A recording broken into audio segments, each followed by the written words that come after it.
مزید شکے کی اچھا اس مدارس بل میں.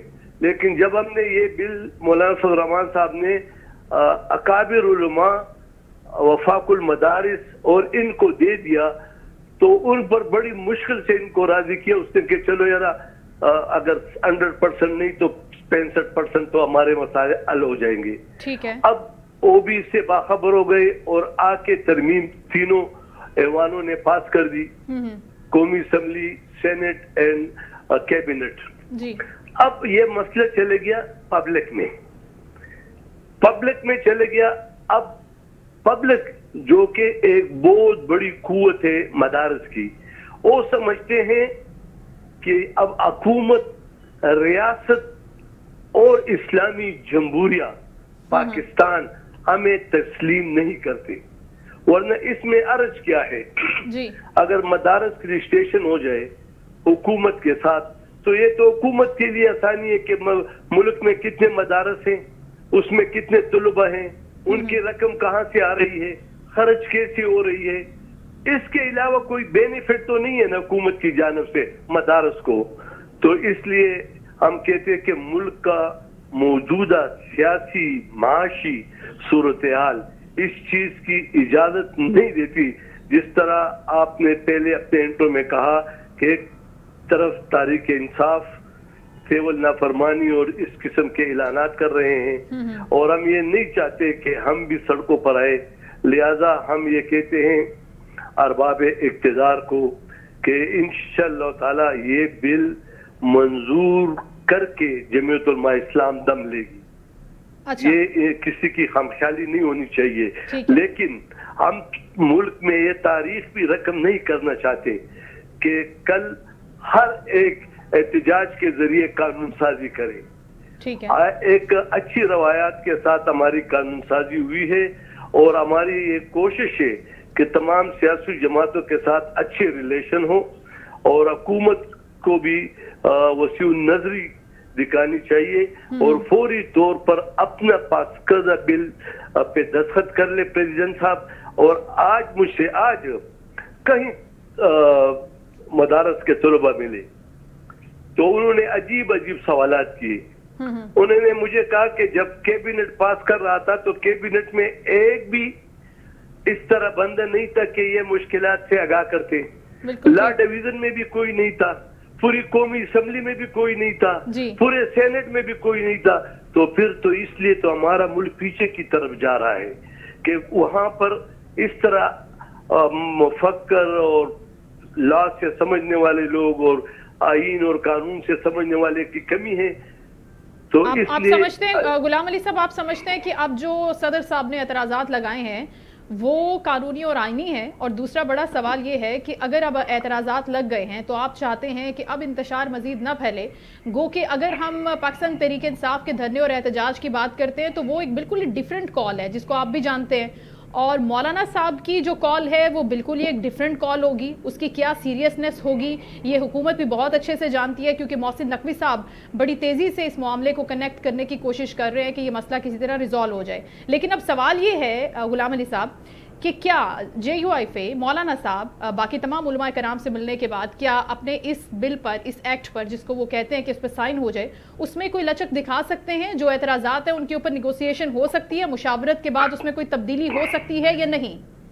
کل کے مولانا فضل الرحمان کا بیان بہت واضح تھا کہ ہم ان کو تھوڑی مہلت دے رہے ہیں کہ یہ خوش اسلوبی سے ملک کی موجودہ سیاسی صورتحال کو دیکھ کر اپنے پاس شدہ بل کی لاج رکھ کے دستخط کر لے. اور اس کا ضامن بلاول بھٹو زرداری ہے. وہ اس کے اور آج بھی اگر آپ ان سے انٹرویو لے لو تو یہ کہے گا کہ میرا وزن مولانا فضل الرحمان کے پرلے میں ہوگا. تو اب چاہیے کہ ہم ان کو ایشو نہ بنائیں اور ہم امید کرتے ہیں کہ حکومت اوش کے ناخن لے گی, کیونکہ اور جماعتوں کے احتجاج اور جمعیت علماء اسلام کے احتجاج اور ورکروں میں فرق ہے. ہمارا جو ورکر ہے, جو دینی مدارس کا ورکر ہے, جو طالب علم ہے, وہ سب کچھ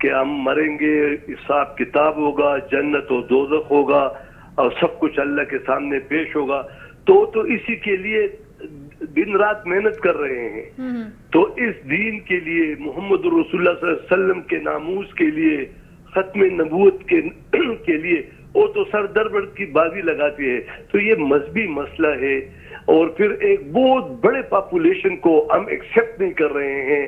تو میرے خیال میں کہ ہم تو تعاون کریں گے لیکن حکومت کو اپنی باتوں کا, اپنے پاس شدہ بل کا لاج رکھنا چاہیے اور ایک بہت بڑے طبقے کو یہ میسج کنوے نہیں ہونا چاہیے کہ اس ملک میں اسلام کے نام لیوا اور دین کی تعلیم دینے والوں پر پابندی لگ رہی ہے, کس کی ایما پر لگ رہی ہے, یا اس کے نام میں کوئی رکاوٹ کھڑی کرنے کی کوشش کی جا رہی ہے. تو حاجی غلام علی صاحب, آج بھی مولانا صاحب فرما رہے ہیں کہ جو علماء کو بلایا گیا ہے, ان کے ساتھ جو میٹنگ ہوئی ہے, جو اجلاس ہوا ہے, وہ بھی علماء کو تقسیم کرنے کی سازش ہے, کہ یہ چاہتے ہیں کہ جو لوگ مجھ سے ملے تھے, جو اس کے اوپر اپنی رائے رکھتے ہیں اور وہ اگری کرتے ہیں اس سے, ان کو بھی تقسیم کر دیا جائے.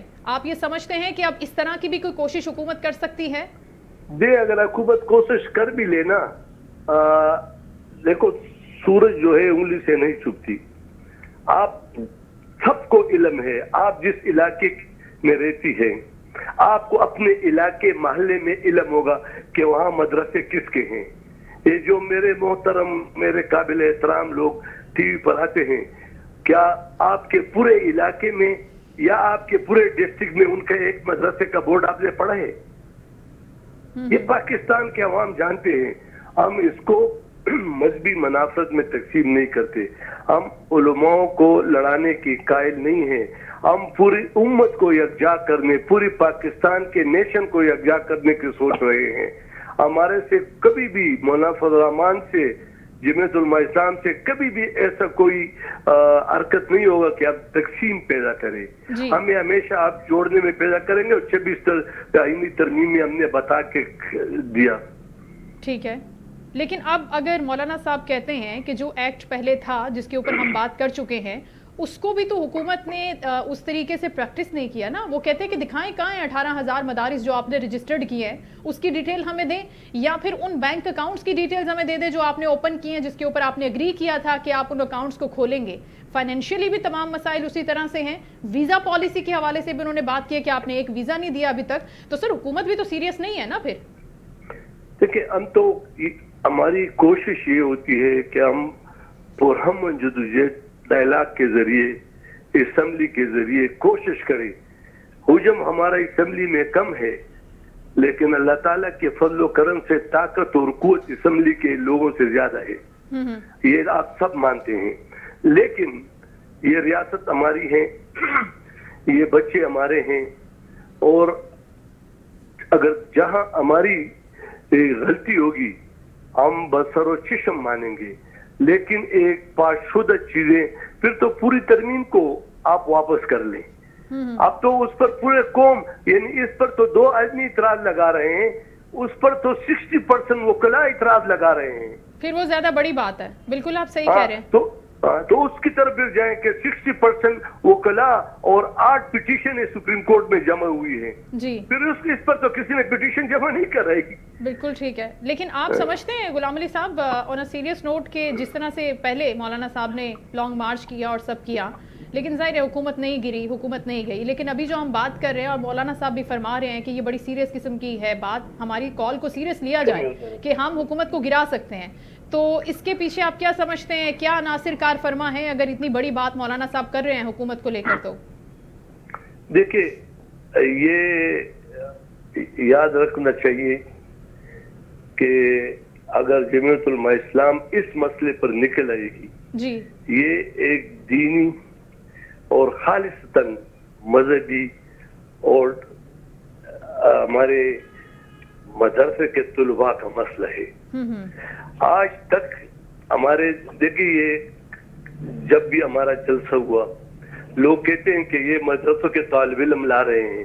کبھی بھی مدرسوں میں ہم نے چھٹی نہیں کرائی, اور شاید اس پر پورے پاکستان میں اس طرح نوعیت پیدا ہو کہ چھٹی کرائے. اور یہ لوگ چونکہ ایمانی حد تک اس پر یقین رکھتے ہیں اور اسی کے لیے جدوجہد کرتے ہیں. تو میں کہتا ہوں کہ حکومت اس کو اس طرح آسانی سے نہ لے. یہ بہت سیریس مسئلہ ہے اور مولانا فضل الرحمان بھی بڑے دیکھ کر باریک بینی سے قدم رکھتے ہیں کہ ہم ریاست کو کسی اور مشکل میں نہ ڈالے اور حکومت خود اوچھ کے ناخن لے اور یہ کر لے. اچھا چلیں، حکومت تو ایک طرح سے ہم بھی دیکھ رہے ہیں کہ وہ بات کر رہی ہے، نیگوشیٹ کرنے کی کوشش کر رہی ہے مولانا صاحب سے بھی، شہباز شریف صاحب خود بھی. لیکن مولانا صاحب جو غلام علی صاحب یہ فرما رہے ہیں کہ ہمیں دھمکیاں نہ دی جائیں، وہ دھمکیوں کا ذکر کہاں سے کر رہے ہیں؟ کیوں ان کو دھمکیاں دے رہا ہے کوئی؟ کیونکہ حکومت تو یہ نہیں کر رہی، حکومت تو بات چیت کے ذریعے اس مسئلے کا حل چاہ رہی ہے اپیرنٹلی، جو ہمیں نظر آ رہا ہے. شاید وفاقی حکومت ایک نہ ایک وزراء کبھی کبھی اگر کس لہجے میں بات کرتا ہے اور مولانا صاحب نے اس کو دھمکی سمجھی ہو تو یہ تو حقیقت بات ہے کہ دیکھو مولانا فضل الرحمان کی سیاسی بصیرت، اس کی دور اندیشی، اس کا جو دلائل کی سیاست ہے، تو میرے خیال میں اسے اس لہجے میں بات اگر کر لی جائے تو بہتر ہوگا، نہ کہ بقول مولانا صاحب کے کہ مجھے اگر دھمکی دی جا رہی ہے تو اس سے ہمارے کارکن مزید مشتعل. آپ سمجھتے ہیں کہ کسی وزیر نے دھمکی دی ہے؟ ہو سکتا ہے، میرے نوٹس. اچھا، ویسے غلام علی صاحب آپ زیادہ بہتر طریقے سے بتا سکتے ہیں، ایسا کوئی بھی وزیر، کوئی مشیر ابھی موجود نہیں ہے کیبنٹ کے اندر جو مولانا صاحب کو دھمکی دے سکے؟ اتنا بڑا قد ابھی ہے نہیں کسی کا. ایسا دھمکی نہیں ہو سکتے، انہوں نے وہ ترمیم کے حوالے سے بات کی ہو کہ یہ نہیں ہو سکتا یا اس طرح، تو یہ بھی دھمکی ہے نا ایک قسم کی. اچھا چلے ٹھیک ہے، آپ کہتے ہیں تو مان لیتے ہیں. تھینک یو سو مچ. حاجی غلام علی صاحب سابق گورنر خیبر پختونخوا گفتگو فرما رہے تھے ہمارے ساتھ. اور ابھی جو یہ معاملہ ہے ناظرین، یہ اتنی آسانی سے حل ہونے نہیں والا، کیونکہ مولانا فضل الرحمان صاحب بڑی سخت تقریر کر چکے ہیں پشاور میں جب انہوں نے گفتگو کی ہے بہت بڑے کراؤڈ کے ساتھ. تو ان کا یہی کہنا تھا کہ یہ کوئی عام مسئلہ نہیں ہے اور اس کو سیاست کی نظر ہم کرنے بھی نہیں دیں گے، اور نہ ہی یہ کوئی سیاسی مسئلہ ہے. یہ دینی مدارس کا مسئلہ ہے، یہ ہمارے بچوں کے مستقبل کا مسئلہ ہے، اور اس مسئلے کے اوپر حکومت سے ہم آخری حد تک لڑیں گے اور بات کریں گے. اب جو بل منظور ہو گیا تھا، کیبنٹ سے بھی ہو گیا، پارلیمنٹ سے بھی ہو گیا، ہر طرح سے آپ نے اس کو منظور کر لیا، اس پر کوئی اعتراض نہیں لگایا. لیکن آخر میں جب صدر مملکت صاحب اعتراض لگا رہے ہیں تو اس کے اوپر حکومت کو ایکشن لینا چاہیے، ان کو فرنٹ فٹ پہ آنا چاہیے، نہ کہ مولانا صاحب یہ فرما رہے کہ ہمیں آگے آ کر کوئی دھمکی دینے کی ضرورت پڑے. لیکن ان کا یہی کہنا تھا کہ اب جب معاہدے کی خلاف ورزی ہوئی، حکومت اس طریقے سے اس پر عمل کر نہیں رہی، تو سارے معاملات ابھی حکومت کو دیکھنے ہوں گے، ورنہ یہ حکومت کے لیے ایک بڑی مشکل ثابت ہو سکتی ہے. کیونکہ حکومت خود بھی دوسری جانب پاکستان تحریک انصاف کے مسئلے کو بھی کوپ اپ کرنے کی کوشش کر رہی ہے. ہم نے دیکھا کہ ابھی وہ ایشو بھی ریزالو نہیں ہوا. آئے دن پاکستان تحریک انصاف کوئی نہ کوئی احتجاج کی کال دیتی ہے، جس کے اوپر حکومت کے لیے خاصی مشکل کھڑی ہو جاتی ہے. اور دوسری جانب اگر مولانا صاحب بھی ایسی کوئی چیز کرتے ہیں، ایسی کوئی پلاننگ کرتے ہیں، تو وہ بھی حکومت کے لیے ایک بڑی مشکل ہو سکتی ہے. محسن نقوی صاحب کا امتحان خاصا کڑا نظر آتا ہے، کیونکہ اب پوری کی پوری ذمہ داری انہوں نے اٹھائی ہے. آج بھی علماء کرام سے انہوں نے ملاقات کی ہے، ان سے بات کرنے کی کوشش کی ہے، ان کی رائے جاننے کی کوشش کی ہے. لیکن مولانا صاحب اس پورے معاملے کے اوپر ذرا سی بھی فلیکسیبلٹی، ذرا سی بھی لچک دکھانے کو فی الحال تو تیار نہیں ہے. لیکن اگر کچھ ملاقاتیں آنے والے دنوں میں ہوتی ہیں اور ان کو منانے کی کوشش کی جاتی ہے تو پھر دیکھنا ہوگا کہ وہ کس حد تک اپنی اس چیز سے پیچھے ہٹتے ہیں. لیکن ابھی جو حالات ہیں اور جو معاملات ہیں، جس میں پاکستان تحریک انصاف کا بھی بڑا رول کہا جا رہا ہے، کیونکہ 2019 میں ان کے ساتھ بات چیت ہوئی تھی، ان کے ساتھ نیگوشیٹ کیا تھا بینک اکاؤنٹس کے معاملے پر، رجسٹریشن کے معاملے پر، جس پر مولانا فضل الرحمان یہ کہتے ہیں کہ کوئی ڈی جی نہیں ہونا چاہیے وزارت تعلیم کا جو واچ ڈاگ کرے، جس کے انڈر جو ہے وہ مدارس آئیں. ہاں، منسلک ہونا، افیلیٹ ہونا، رجسٹرڈ ہونا ایک دوسرا مسئلہ ہے، وہ ہم کر سکتے ہیں.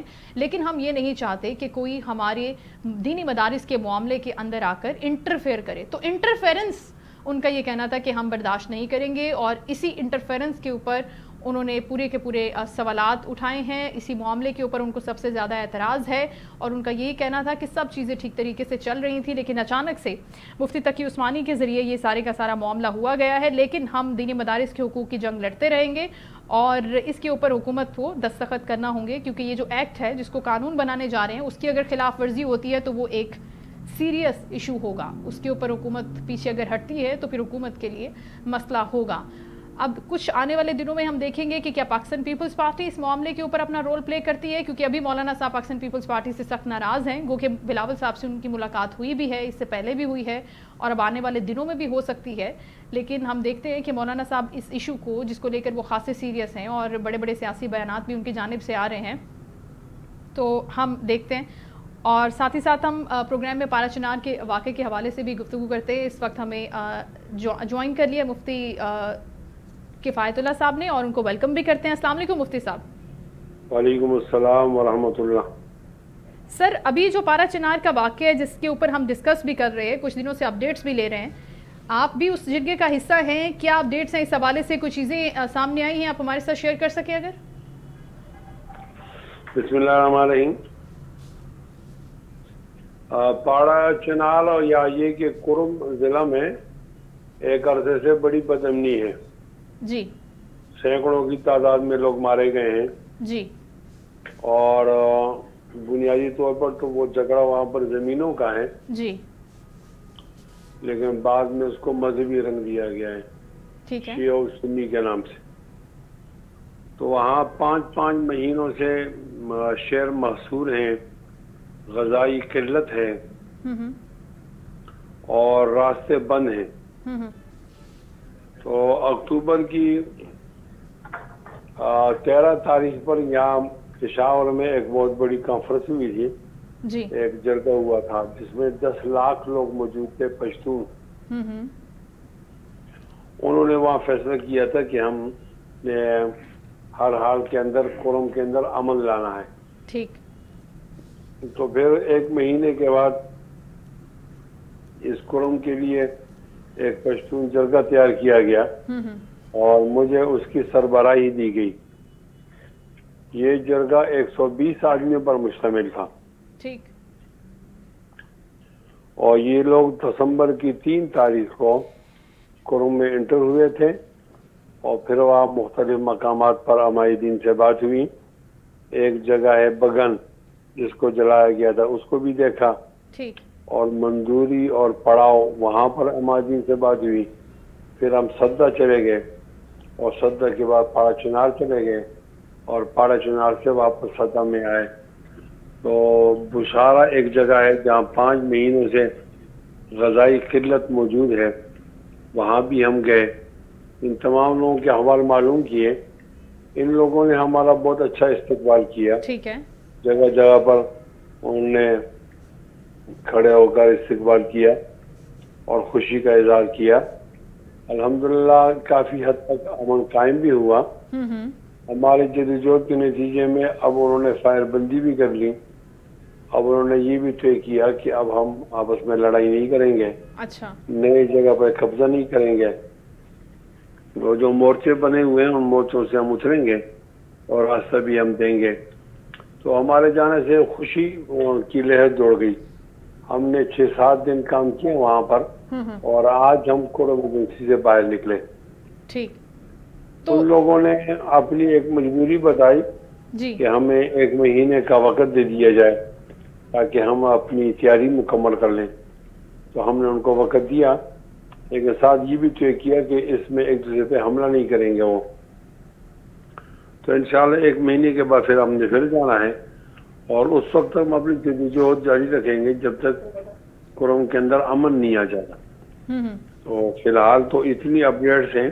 تو مفتی صاحب یہ جو جرگے نے ملاقاتیں کی ہیں اس میں کیا کیا رکاوٹیں تھیں اور حکومت کی کتنی حمایت حاصل ہے اس کو, اور کیا یہ بہت آسانی سے معاملات طے پا گئے؟ اور اب آپ کہہ رہے ہیں کہ 1 مہینے کا وقت مانگا ہے, تو کیا وہ وقت انخلا کی تیاری کے حوالے سے ہے کہ حالات 1 مہینے کے بعد ہم دیکھیں گے کہ نارملائز ہو گئے؟ نہیں, وہ جو 1 مہینے کا وقت مانگا ہے اس میں فریقین کو ہم ملائیں گے نا آپس میں. جی. ان کے مطالبات سنیں گے. 1 مہینے کے بعد پھر آ کر ان کے فیصلے کریں گے. تو فریقین نے 1 مہینے کا وقت اس لیے مانگا ہے کہ ان کی تیاری مکمل نہیں تھی, وہ اپنی تیاری کرنا چاہتے ہیں. ٹھیک ہے. اور مفتی صاحب وہ واقعہ جس کا آپ نے اپنی اسپیچ میں بھی ذکر کیا ہے کہ ڈپٹی کمشنر کی طرف سے کوئی انکار کیا گیا تھا, آپ کو جانے نہیں دیا گیا تھا, روکا گیا تھا, وہ تمام کیا معاملہ تھا اور اس کے اوپر کیا ہوا پھر؟ وہ ایسا ہوا کہ ہم پچھلے مہینے کے 17 تاریخ کو وزیر اعلیٰ سے ملے اور ان سے مدد مانگی اپنی تائید اس جرگے کی کامیابی کے لیے. انہوں نے کمشنر کو ہاٹ اور